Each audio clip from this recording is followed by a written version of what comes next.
Bismillahirrahmanirrahim. Assalamualaikum warahmatullahi wabarakatuh.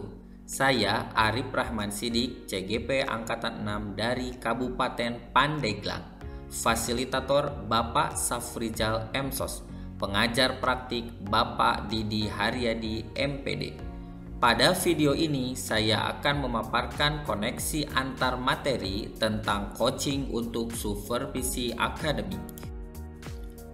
Coaching, sebuah proses kolaborasi yang berfokus pada solusi, berorientasi pada hasil dan sistematis, di mana coach memfasilitasi peningkatan atas performa kerja, pengalaman hidup, pembelajaran diri, dan pertumbuhan pribadi dari coachee. Definisi lain dari coaching yaitu kunci pembuka potensi seseorang untuk memaksimalkan kinerjanya. Coaching lebih kepada membantu seseorang untuk belajar daripada mengajarinya. International Coach Federation mendefinisikan coaching sebagai bentuk kemitraan bersama klien atau coachee untuk memaksimalkan potensi pribadi dan profesional yang dimilikinya melalui proses yang menstimulasi dan mengeksplorasi pemikiran dan proses kreatif. Terdapat 4 paradigma berpikir coaching. Yang pertama adalah fokus pada coachee atau rekan sejawat yang akan kita kembangkan.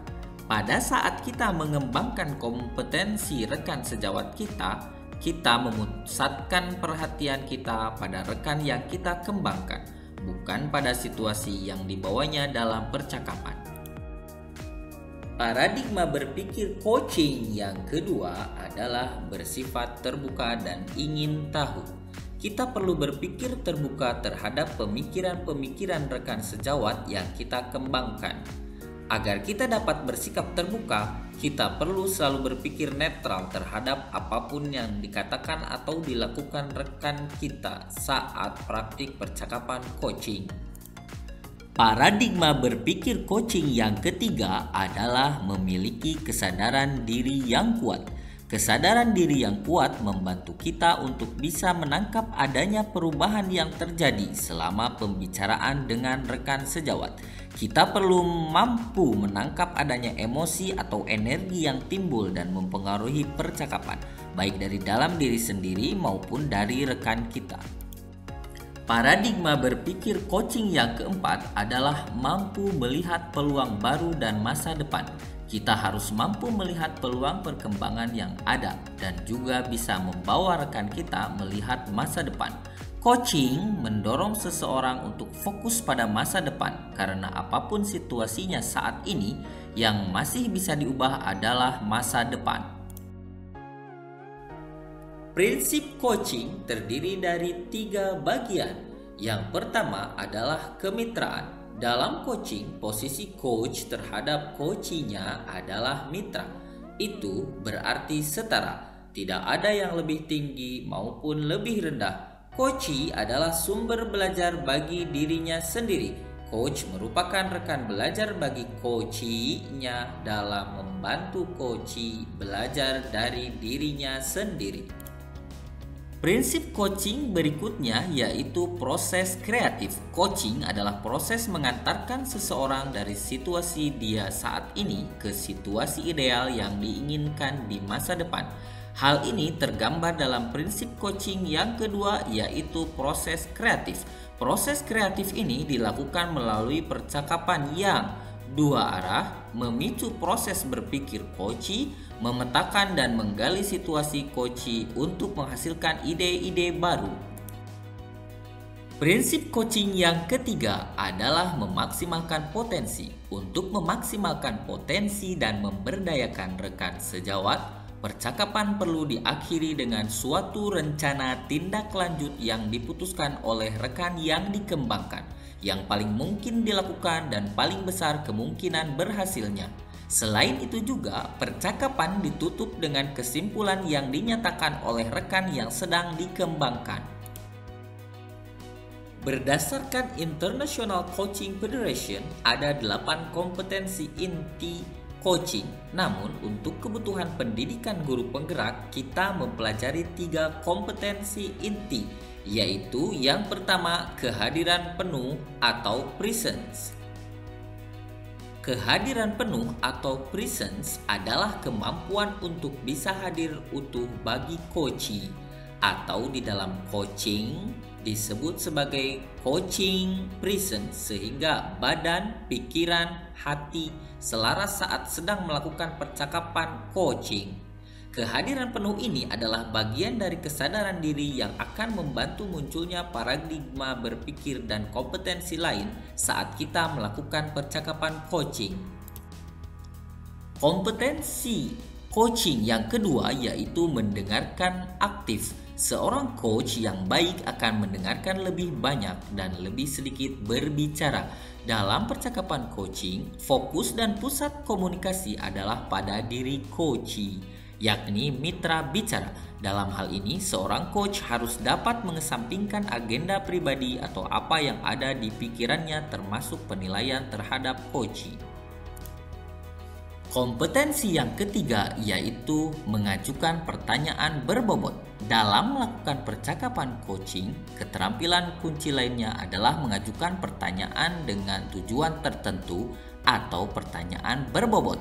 Pertanyaan yang diajukan seorang coach diharapkan menggugah ruang untuk berpikir dan dapat menstimulasi pemikiran coachee, memunculkan hal-hal yang mungkin belum terpikirkan sebelumnya, mengungkapkan emosi atau nilai dalam diri dan yang dapat mendorong coachee untuk membuat sebuah aksi bagi pengembangan diri dan kompetensi.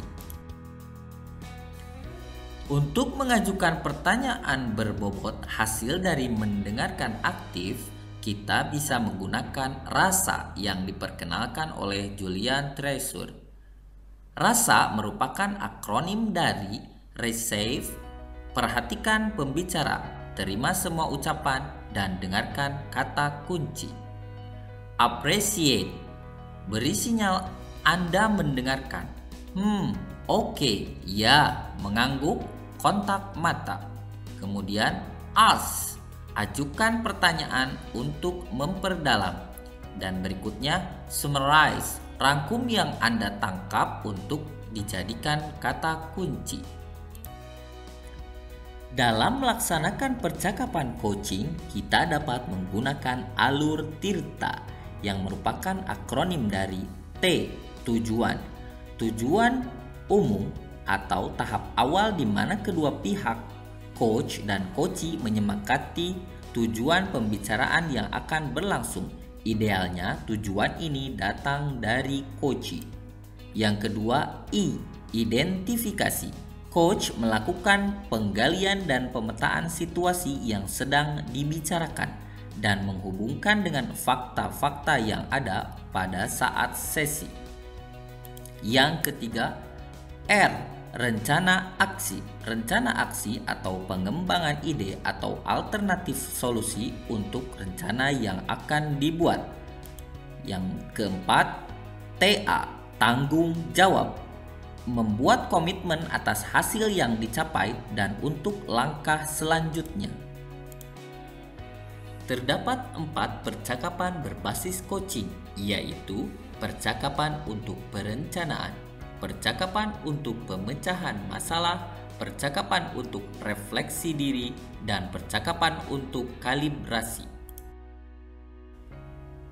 Proses supervisi akademik fokus kepada pemberdayaan untuk mengembangkan kompetensi diri dan kemandirian. Untuk itu, salah satu proses penting dalam supervisi akademik yaitu proses pemberian umpan balik. Umpan balik terbagi menjadi 2, yaitu umpan balik dengan pertanyaan reflektif. Akan membuat coachee menggunakan data sendiri hasil dari observasi internal dan eksternal. Menjawab pertanyaan-pertanyaan reflektif akan mendorong coachee untuk mengembangkan kemandirian karena membangun kesadaran coachee untuk menggunakan data yang akan memvalidasi evaluasi dirinya untuk memproses umpan balik, untuk mendapatkan pembelajaran dari umpan balik dan menentukan capaian yang perlu diselaraskan di kemudian hari. Yang kedua, umpan balik menggunakan data yang valid.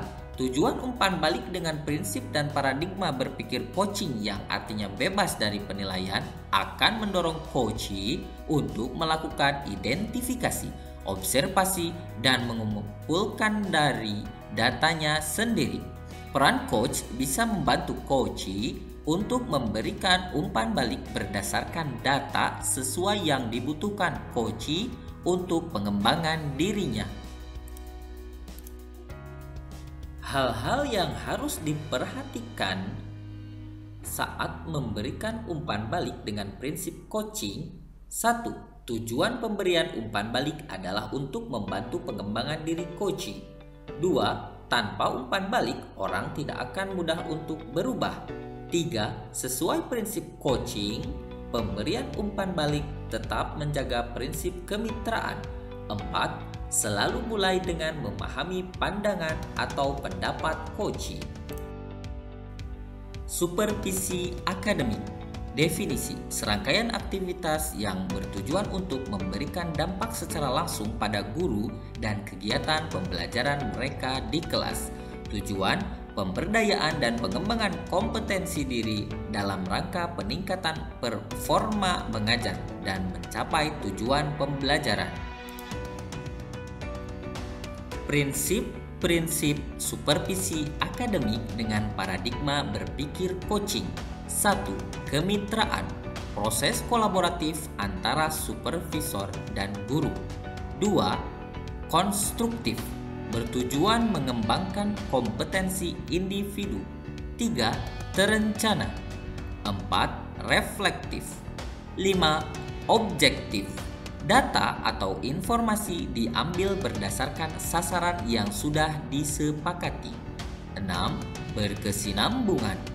7. Komprehensif, mencakup tujuan dari proses supervisi akademik. Tahapan supervisi akademik. 1. Perencanaan, merumuskan tujuan, memilih pendekatan, teknik, dan model, menetapkan jadwal, dan mempersiapkan ragam instrumen.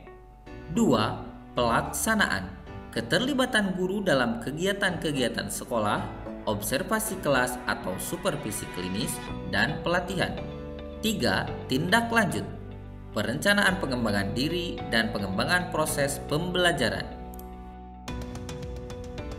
Siklus dalam supervisi klinis pada supervisi akademik pada umumnya meliputi 3 tahap, yakni praobservasi. Pertemuan praobservasi ini merupakan percakapan yang membangun hubungan antara guru dan supervisor sebagai mitra dalam pengembangan kompetensi diri. Yang kedua, observasi, aktivitas kunjungan kelas yang dilakukan oleh supervisor. 3. Pasca observasi, percakapan supervisor dan guru terkait hasil data observasi, menganalisis data, umpan balik, dan rencana pengembangan kompetensi. Proses percakapan bersifat reflektif dan bertujuan perbaikan ke depan. Tindak lanjut dari supervisi akademik bisa kita lihat dari roda supervisi akademik. Guna mencapai tujuan pembelajaran yang berpihak pada murid, maka supervisi akademik bertujuan untuk peningkatan kompetensi. Guru bisa melakukan refleksi, kemudian membuat rencana pengembangan diri, dan membuat proses pembelajaran menjadi lebih baik. Semua ini memiliki keterikatan yang tidak dapat dipisahkan. Koneksi antar materi.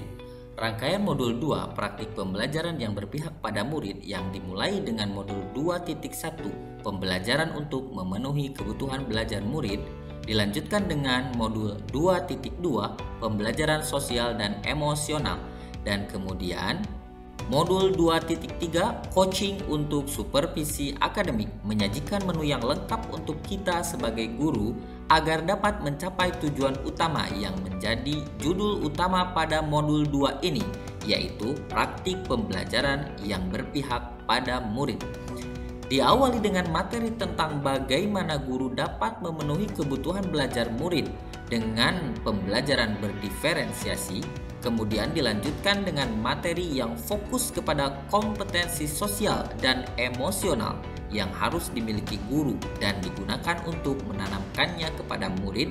Selanjutnya dilengkapi dengan supervisi akademik dengan coaching yang berfokus pada guru agar dapat berdaya, memberdayakan segala potensinya sehingga dapat selalu menjaga kualitas pembelajaran dan meningkatkannya menjadi lebih baik secara berkelanjutan. Refleksi peristiwa. Pada kegiatan pembelajaran modul 2.3 coaching untuk supervisi akademik ini, saya diajak untuk mempelajari materi terkait paradigma berpikir coaching, prinsip dan langkah-langkah baik dalam coaching maupun langkah-langkah dalam supervisi akademik yang semua bertujuan agar CGP memiliki kompetensi coaching yang baik yang dapat digunakan dalam supervisi. Saya bersama rekan-rekan CGP lain tidak hanya mempelajari materi, tapi diminta untuk berlatih dan melakukan praktik coaching dengan menggunakan alur TIRTA, yaitu tujuan, identifikasi, rencana aksi, dan tanggung jawab, yang menerapkan paradigma berpikir coaching dan prinsip-prinsip coaching. Materi dan praktik coaching diperkuat oleh ruang kolaborasi bersama fasilitator dan elaborasi bersama instruktur yang memberi penguatan kepada saya dalam memahami materi coaching untuk supervisi akademik. Refleksi perasaan. Saya merasa senang, bersyukur, dan termotivasi karena dapat mempelajari materi coaching, supervisi akademik, dan telah berlatih serta mempraktikannya bersama rekan-rekan CGP lainnya. Pembelajaran coaching ini memberi pengalaman baru dan berharga bagi diri saya. Pembelajaran pada modul ini mengubah cara pandang saya terhadap supervisi menjadi lebih positif. Yang sebelumnya saya kira supervisi akademik sebagai sebuah penilaian untuk mencari kekurangan dalam kegiatan pembelajaran, berubah menjadi supervisi akademik adalah kegiatan untuk memberdayakan dan mengembangkan diri saya agar menjadi lebih berkualitas dan dapat menyajikan kegiatan pembelajaran yang berpihak kepada murid. Selain mempelajari coaching dan supervisi akademik, yang lain yang menyenangkan bagi saya setelah mempelajari modul ini yaitu saya juga dapat mempelajari berbagai jenis pendekatan dalam pengembangan manusia yang memberi dampak positif pada pengembangan diri saya sebagai seorang guru dan juga memberi pengalaman berharga kepada saya sebagai seorang manusia yang harus dapat bermanfaat untuk orang lain. Pembelajaran. Dari modul ini, saya mendapat pembelajaran terkait bagaimana cara melaksanakan supervisi akademik dengan paradigma berpikir coaching. Sebelum mempelajari modul ini, saya belum memahami terkait jenis-jenis pendekatan untuk pemberdayaan manusia, mulai dari paradigma, prinsip, langkah, dan tindak lanjut yang harus dilakukan. Saya berpandangan bahwa supervisi merupakan kegiatan yang berjalan satu arah yang bertujuan untuk menilai pembelajaran yang dilakukan oleh guru.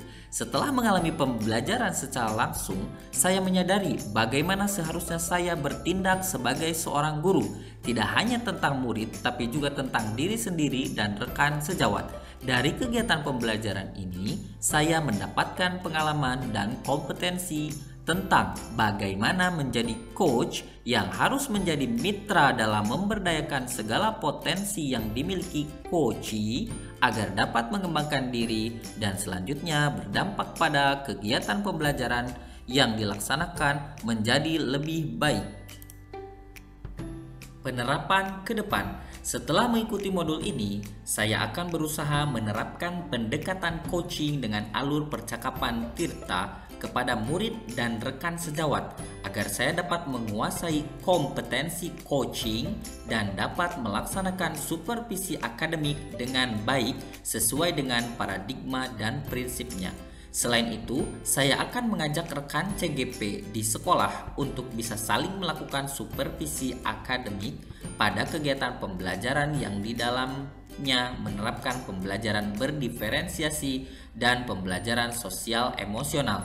Dengan demikian, kami dapat mempraktikkan pendekatan coaching dan supervisi akademik sesuai paradigma berpikir coaching yang diharapkan dapat menjadi kebiasaan positif bagi guru untuk berkembang dan memberdayakan segala potensi yang dimiliki guna mencapai tujuan pembelajaran yang berpihak kepada murid. Demikian koneksi antar materi dan refleksi coaching untuk supervisi akademik. Mohon maaf bila ada kekurangan. Terima kasih, semoga bermanfaat. Wassalamualaikum warahmatullahi wabarakatuh.